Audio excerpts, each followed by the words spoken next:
Hello there and welcome to MoCDA Talk series. We're in conversation with Georg Bak, art advisor, curator, specialised in digital and generative art, vintage computer art from the 1960s and contemporary photography. In this talk, Georg speaks about his art advisory journey, the rise of digital and generative art over the last years, and how to curate physical and digital art shows online. Georg also talks about new models for art exhibitions and fairs online during and post-COVID-19. Enjoy the talk. Oh, hello, it's nice to see you. We managed. I'm really sorry. Somehow it didn't work. So don't worry. And I appreciate that's so much problem that. with the technology. Too much technology. No, I know. Instagram is, it is a simple tool, but sometimes it can be quite complicated to make it work. So thank you. I appreciate the effort. How are you? I'm fine, actually, very well. Well, on a Friday evening, it's always nice. Mm-hmm. Beautiful weather here in Switzerland. So looking forward to the lockdown weekend. Yeah, well, here is a bit cloudy, so it doesn't feel like you want to go out, which is maybe better. Yeah. But yeah, thank you so much for joining me this afternoon. I am so happy to have a conversation with you about curatorial, because in these previous talks we've been connecting with a number of artists, but I think one of the topics that sort of emerged from the previous talks is that curating art now more than ever into online spaces and back into the real world. It is something that concerns a lot of people, because we've seen a shift on how technologies have allowed art to be viewed into viewing rooms, for example. But something that it is quite interesting is to know and perhaps to predict how the knowledge we're currently sort of learning through what we're experiencing these days will remain with us. So I was very intrigued about your latest exhibitions and your background, because I know you're very much into digital and generative art. So I just wanted to maybe let you introduce yourself and give a little background about your journey as an art advisor and how you went into curatorial, if that's okay with you. Yeah, well, I can say a few words about myself. I probably started about, I think, 18, 19 years ago with a long time ago with my professional art career. Actually, my first job was at House and Wirth at that time, and I was working also in London for a few years. Probably my first experience as a curator I had there in the gallery, where I kind of helped to curate a Francis Picabia exhibition, so nothing digital at that time. And later on, I became an art advisor for Liechtenstein Bank. So I was working closely with private clients. And then I had my own gallery. That's actually where I really started to curate the first digital art exhibitions. In fact, one of the exhibitions that was probably the earliest ones that had to do something with digital was actually a Tapestry Exhibition. We showed some huge jacquard tapestries by quite famous artists like Mark Quinn, Grayson Perry, and so on. And that was a new movement, actually, I would say about 10 years ago, where contemporary artists were rediscovering this idea of making tapestries, but by using digital tools. And as we know, one of the first kind of machine or computer digital thinking machine was actually a jacquard tapestry in the 19th century. It was one of the predecessors of what we call binary in our culture. Certainly, you can go back a few more hundred years, and you will find also machines with in the Arabic culture, for example. Mm-hmm. But that was my first show, which was quite spectacular, and I really loved the topic, and then I actually specialized on generative photography. Mm-hmm. And how did you sort of find that journey into the more digital art? You know, was Well, that passion for you, or? yeah, I was actually following. In the 90s, I was already following this movement of internet art. Mm-hmm. There were a few institutions also in Switzerland where they were presenting these early internet artists like Jody and so on. And I was very fascinated by the idea of making art on the internet, but I was surprised that the market didn't pick up on that, and it was more or less just a niche of an art movement. Although I had the feeling that it was a very important art movement at that time, and yeah, later on, when the internet when it came up with Facebook and all these platforms, suddenly, yeah, I mean, this digital art became more and more important. I would say in the last 2 or 3 years, we have noticed quite a huge impact of digital art in museum shows, or galleries are starting to pick up this type of art. There's an art fair, Kadaf, which is specialized on digital art, and I think it's there's a lot of festivals as well, and more coming. So I know of 2 people in Switzerland who are organizing new digital art festivals, and yeah, I think also there's better ways to sell digital art nowadays, and with blockchain technology, I think it will get quite a boost in the next few years. Mm-hmm. Yeah, absolutely. And I feel that artists are probably more, feel more freedom from creating art that they feel there's actually a digital scarcity now, which is something that for many years, I think, it has been a problem, and possibly the reason why there wasn't such a market as there is now. Yeah, I mean, actually, I think it was 2017 when they invented this ERC 712 token standard on Ethereum blockchain, and suddenly you could tokenize a digital art of work, and you could basically define ownership by owning this token. So it started with a huge boom of CryptoKitties and CryptoPunks, Rare Pepes, and they even had a rare art festival. Yeah, and I think we have Eleonora watching here this live, and I think she was involved in some of the auctions during Rare Art Festival.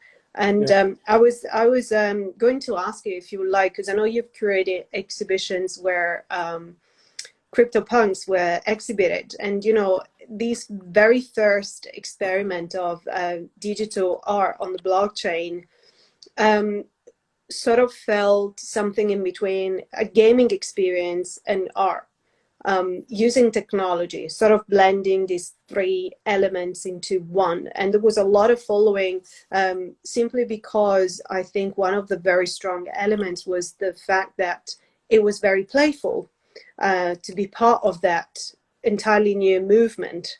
So I just wondered if you could spend a few words about how has it been for you approaching art that had a very technical element, gaming element as well, but had an extremely high art value, and how it was curating, you know, such pieces which are well different from a canvas painting or sculpture, perhaps.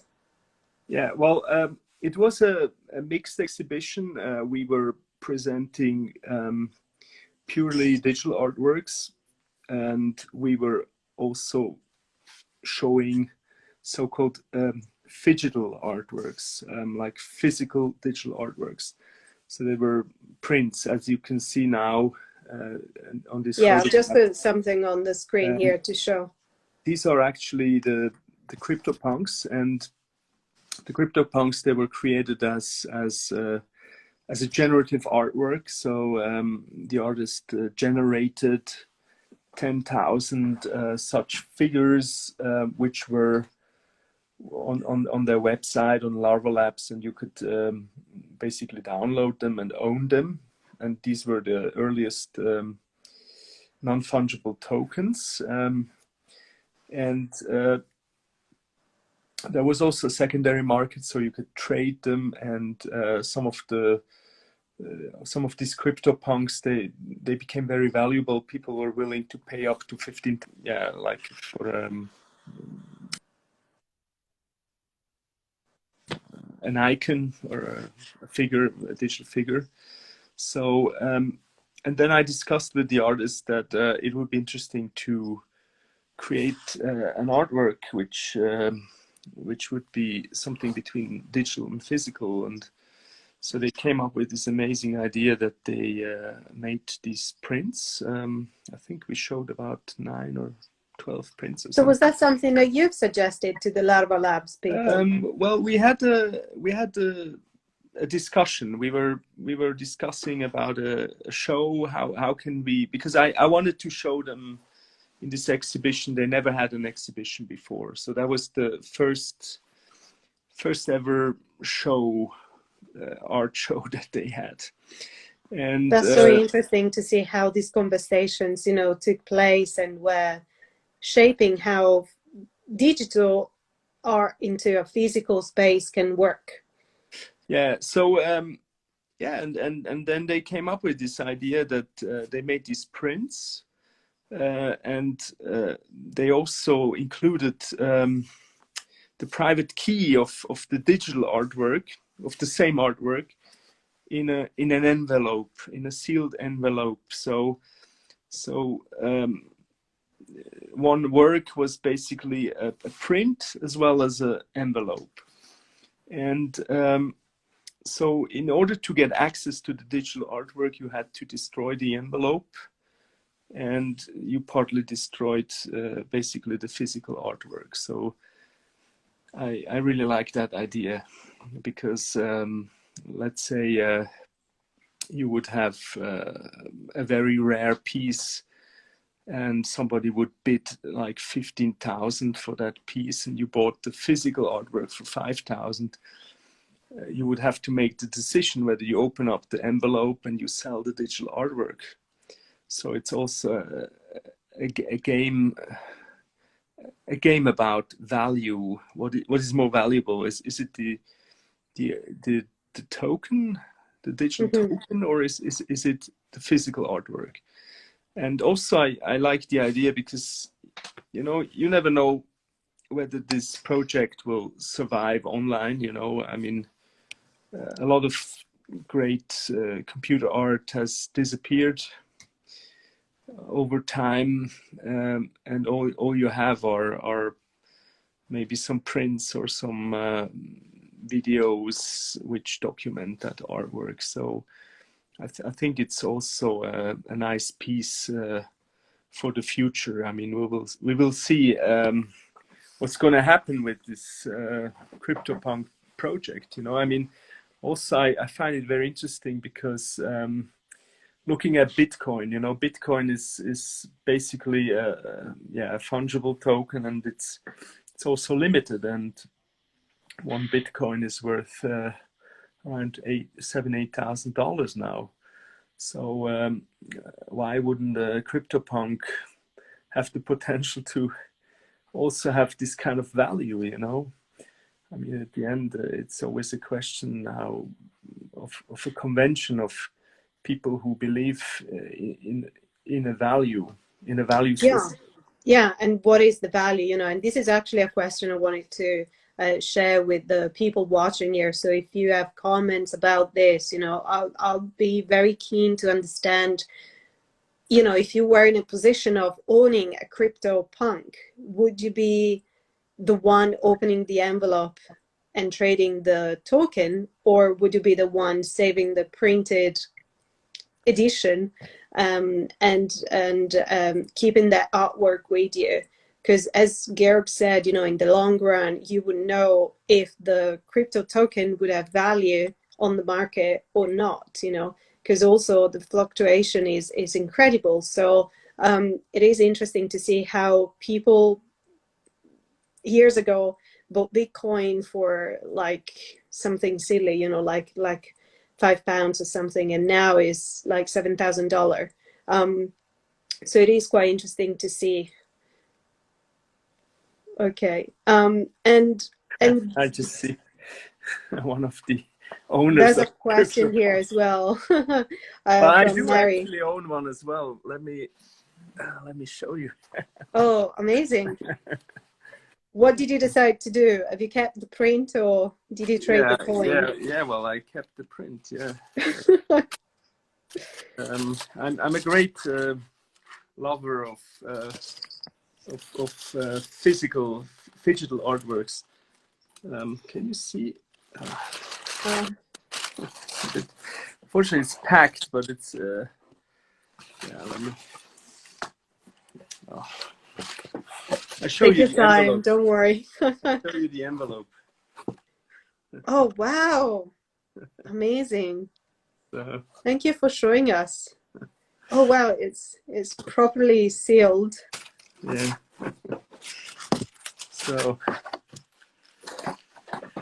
yeah, I should have. Fantastic. I haven't framed it yet, so.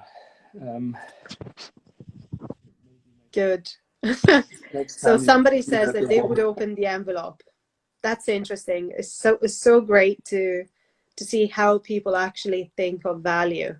To be fair, I don't know what I would have done, because in a way it is, you want to be in that game. So by opening the envelope, you enter into a new game. It's like going on to level 2, you know, stepping into a new dimension of that work. But then you lose something. So there's something that gets destroyed and there's no way back.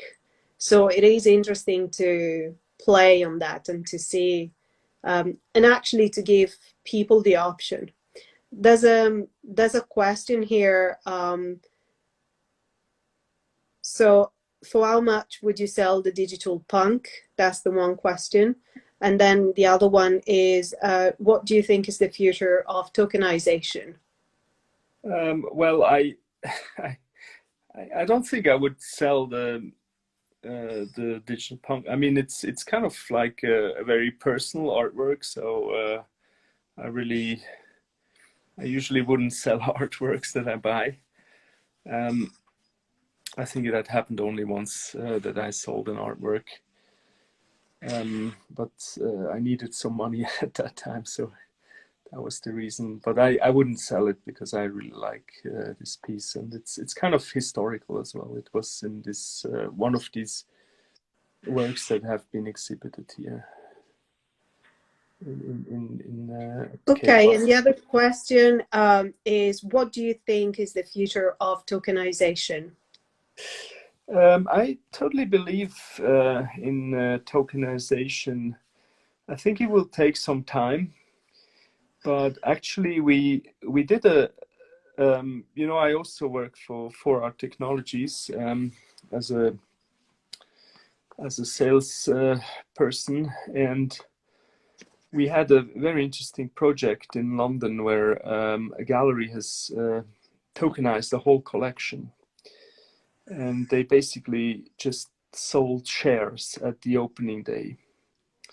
And to my knowledge, the whole show was sold out. Basically, tokens worth, I believe, over a million pounds were sold in one night, which is That's impressive. quite impressive. Yeah.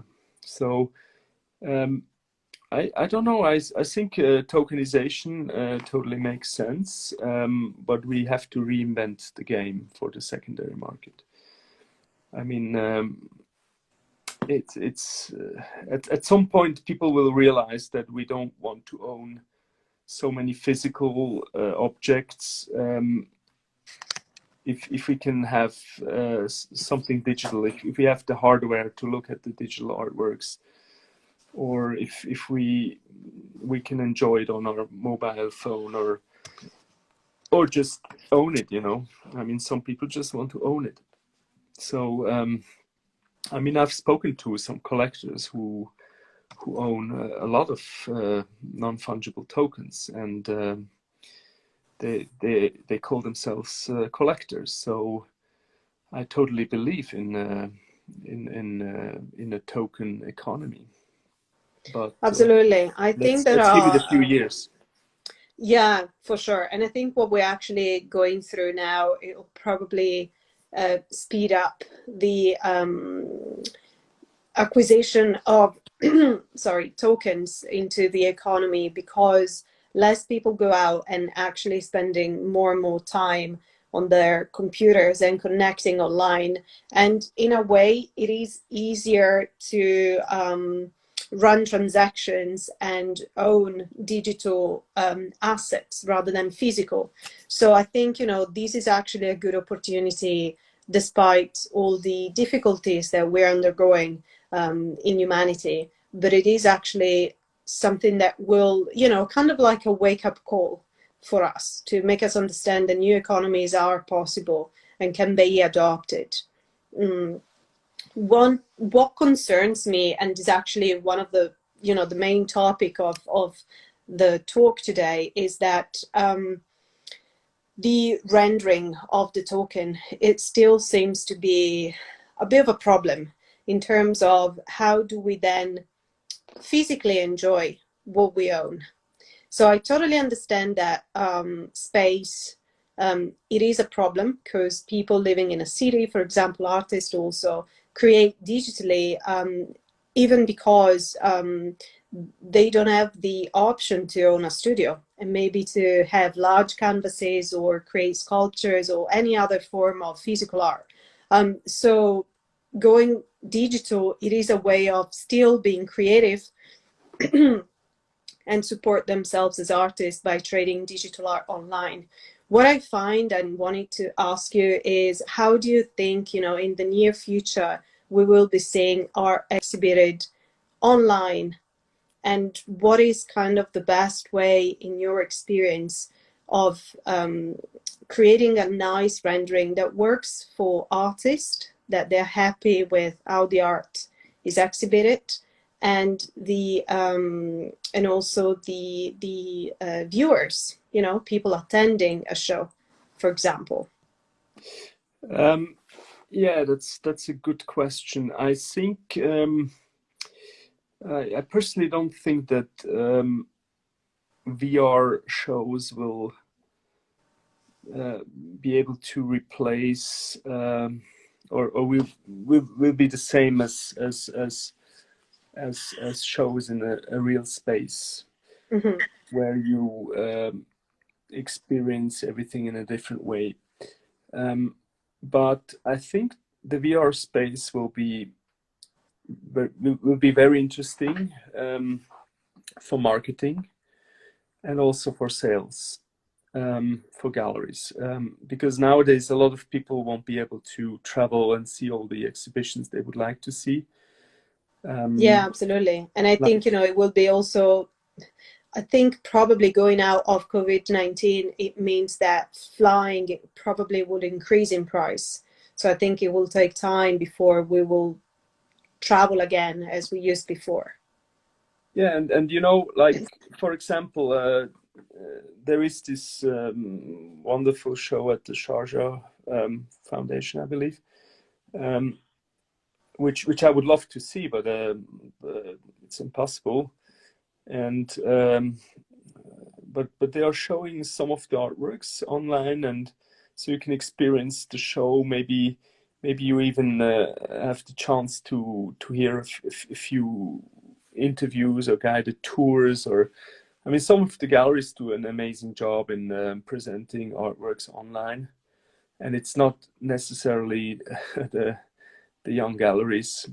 One of the best presentations I've seen so far was actually an old master gallery, which has produced films and an amazing VR presentation of the artworks.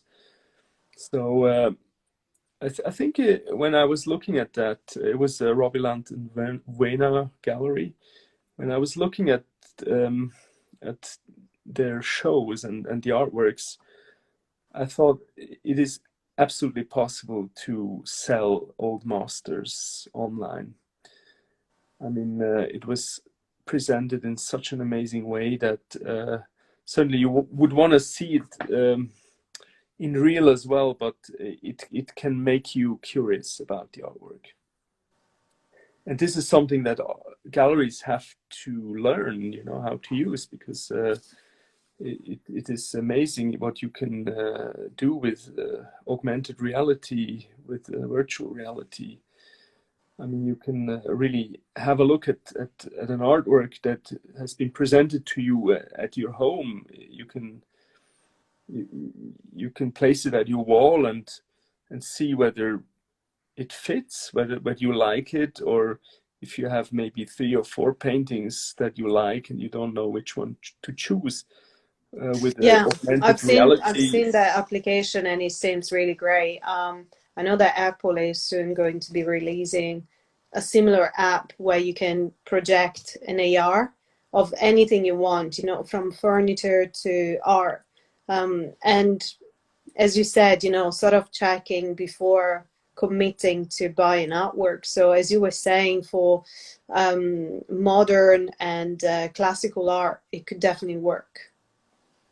Yeah, I think next cutoff at the art fair, they will have basically a digital art fair where you can walk through the booth. You can even get in touch with people who are attending the fair. You can talk to the people who are visiting your booth, etc. So I'm going to possibly participate at this fair and do a show. That's really great to hear, because I actually saw the prototype of Gaddafi, and I'm so thrilled about it, because I think it's a very simple way of building an art fair, but still having that relationship that you would have in a physical fair, where you would know where your friends are. So let's say you drop a quick WhatsApp message to your friends, and then you will know in which booth they will are. So you can go find them, attend things together, and it will show you where you're gonna be within the fair. So it is very intriguing, and I'm very looking forward to that.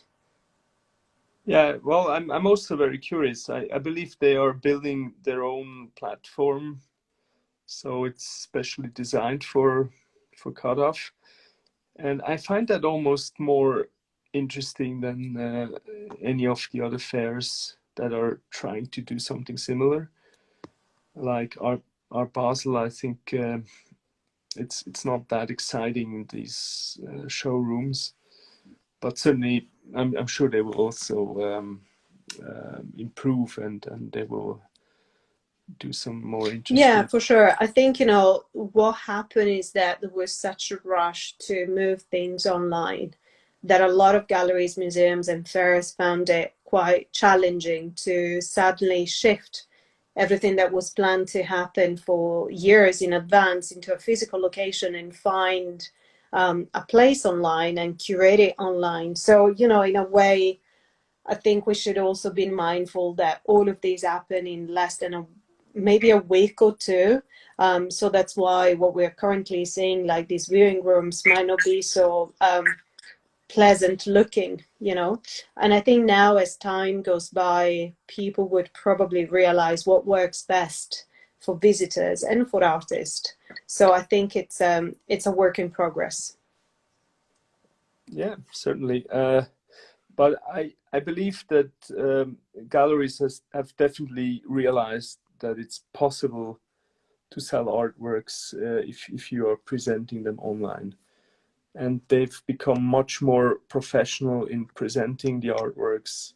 I mean, it's all about how you present it, you know. You need to have very high quality images.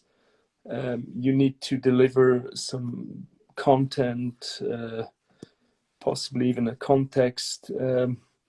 I mean, it's really almost the same as you would have a physical booth. And certainly, I think it's important still that they do physical art fairs so that people can see them, the artworks in real, at least the physical artworks. And but once you, I mean, if you are let's say if you have seen quite a few Gursky photographs, and then you get offered one online via email, or you see it in an online viewing room, you can easily imagine how it looks like. It's possibly more difficult to present old masters, for example, where you really you want to see the details, and it's very difficult to replicate it in a digital room. But still, I think you know, galleries are becoming more and more professional, and they really do an amazing job, and it's quite fascinating how quickly they accommodated in this really difficult situation. Mm-hmm. Yeah, absolutely. And I appreciate, you know, all galleries, fairs, and museums that actually have pushed themselves to find ways to still allow people to enjoy art, which is one of the very few things that, you know, can keep us distracted, entertained, and also giving us positivity during this time. Yeah, It's well, I food for think it's thoughts, you also know. interesting for MoCDA, you know. Well, I'm curious when you will do your first exhibition online, Yeah, because I currently think that working on it. So would be also interesting, you know, to do online exhibitions. yeah, I mean, it's not absolutely. the same. To be honest, it's not the same as a physical art show. I mean, at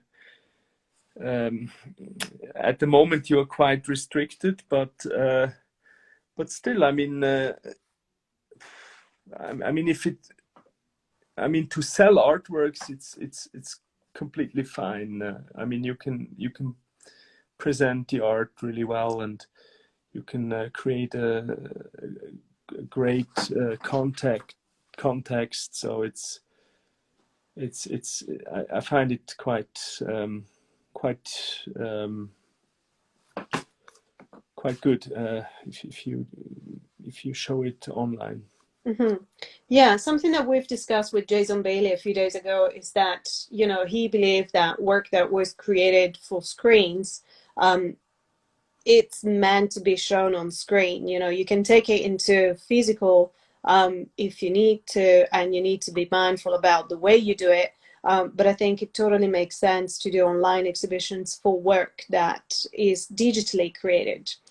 I wanted to address a few questions that we had in the chat before moving on. We had Eleonora sort of asking you more about your profession as curator and art advisor. So she's asking, what is the main difference between art advisor and curator? What are the points of contact? What do you prefer? And is it possible to integrate the two jobs, or are they already integrated together? Well, good question. I don't know. I don't know what I am. I would say I am rather an art advisor, but I like to curate shows, and I had a gallery. So I think if you curate good shows, you can also be a trustworthy advisor, or at least I mean, I know a lot of curators who are advising collectors, because they also have a certain certain influence on the artist's career. So, but unfortunately, there are also some curators which are kind of exploiting that situation. But yeah, I mean, That's actually a really interesting point. How a curator or an art advisor can influence the career of an artist.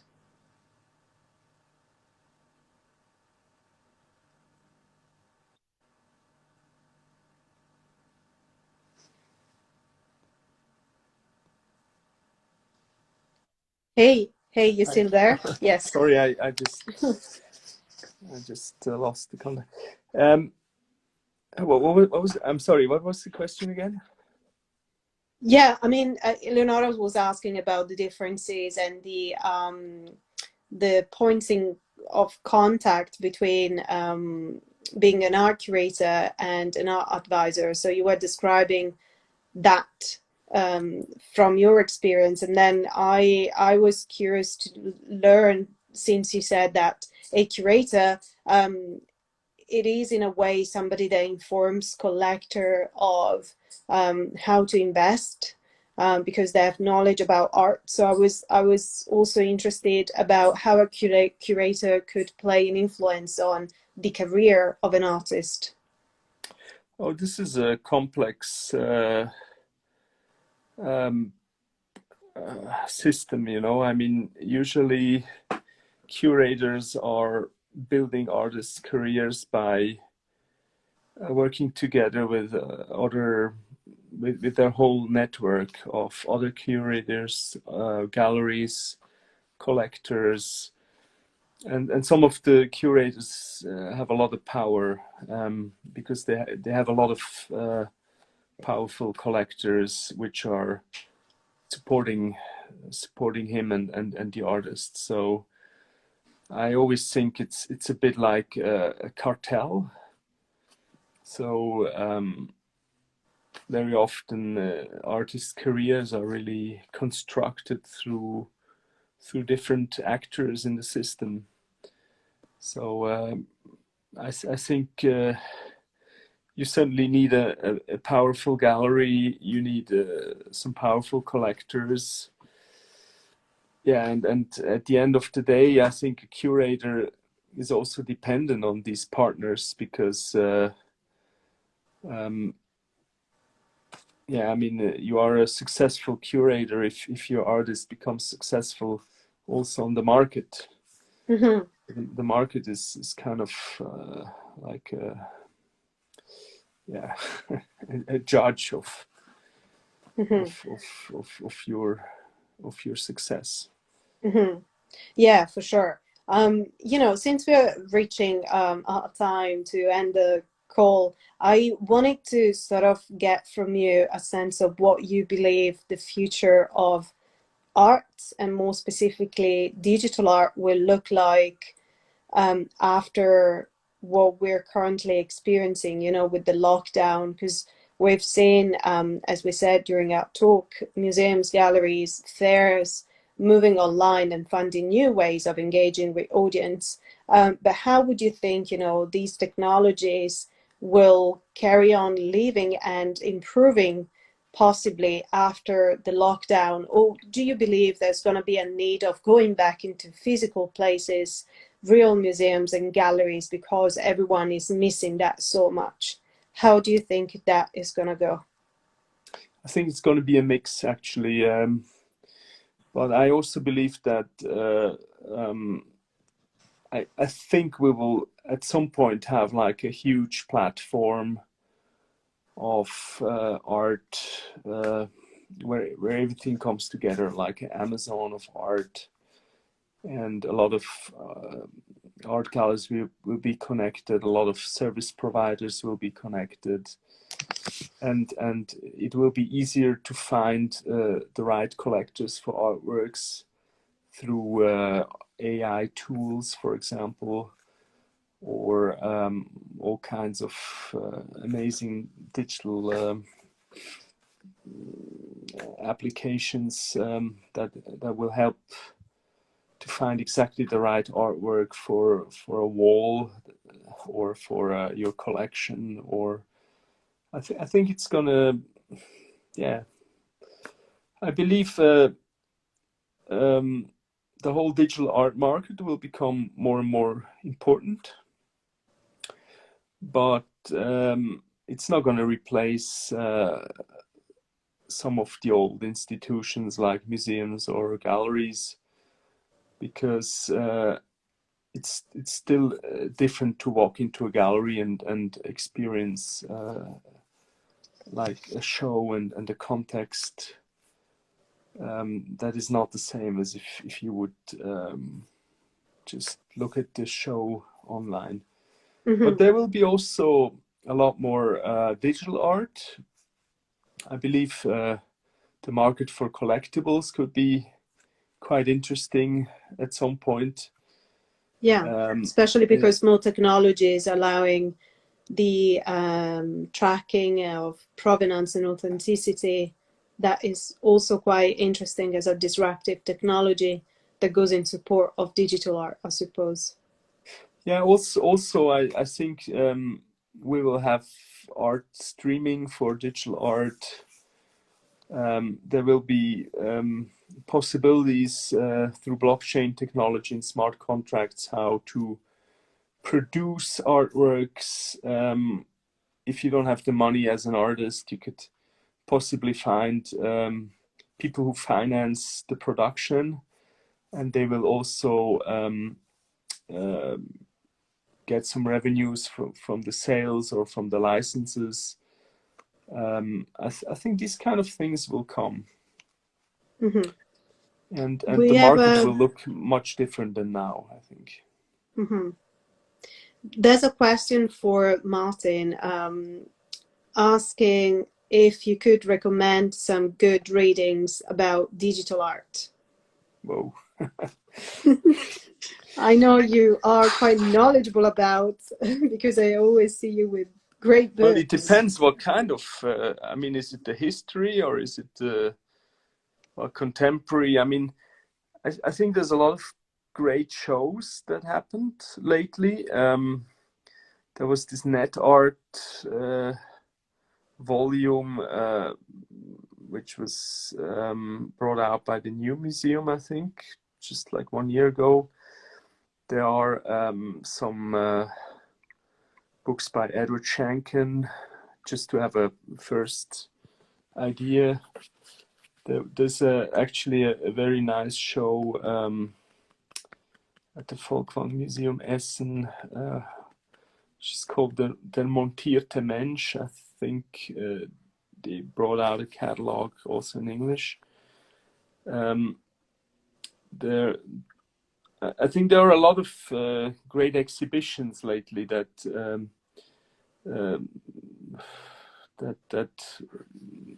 I mean you can buy some of the catalogs.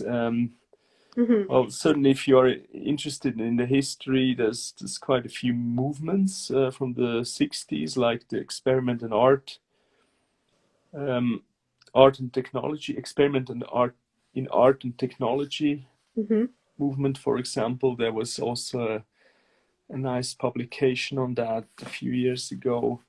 There's quite a few books on the New Tendencies movement, which was all the early computer art movement. Well, I mean, there's a lot of books. I don't know where to start. And Mary also suggested Net Art Anthology. Yes, that's the one I meant, the one from the New Museum. Yeah. Fantastic. Yes, It's, maybe. by the way, also online. You can look at these net artworks. I think I posted it once on LinkedIn. Amazing. Thank you. I am mindful about the time. We're nearly reaching the end of our talk, and I just wanted to take the time to thank you for sharing your background experience and the way forward in terms of how curating art in digital and physical space may look like in the future. Do you have some thoughts that you'd like to address to galleries and artists about how to best approach the space online and offline during COVID-19? Well, I mean, certainly there's a lot of social media channels. One of the channels that is not used so frequently, and I personally think it's actually the best channel to sell art or to do business, is actually LinkedIn. I'm always surprised how few gallerists, dealers are actually using LinkedIn. So I'm actually thinking about maybe organizing a tutorial on LinkedIn, how to use it professionally for the art business, because I think that's very useful. Certainly, there are great VR tools that can be used. There are many sales platforms like Artsy and ArtNet, but you need to take your time. You need to learn how it works. You need to build your own network, and but I think it's amazing what you can do online. I mean, there's so many possibilities. Absolutely, yes. There's a couple of suggestions as well and comments. CryptoVoxel suggests as well. Yeah. Is one place where people can Absolutely. build their own gallery and exhibit work. Thank you everyone watching, sharing comments. Thank you Tom, Patrick, and everyone here on this live chat. So many of you. Thank you for your question, and thank you, Georg, for such a great introduction into curating digital and generative art. It's been such a pleasure talking to you, and great knowledge sharing as always. Well, thank you, Serena, as well, and you do a great job with this series. And sorry that I had a bit difficulties at the beginning. No, that's totally fine. It's actually a brand new thing for us as well. But thank you. It's been great. And stay safe. Take care, everyone. And stay creative. Yes, Yeah. that's the most You too. important thing. Thank you. Bye. Thanks. Take care. Bye. Bye. Bye.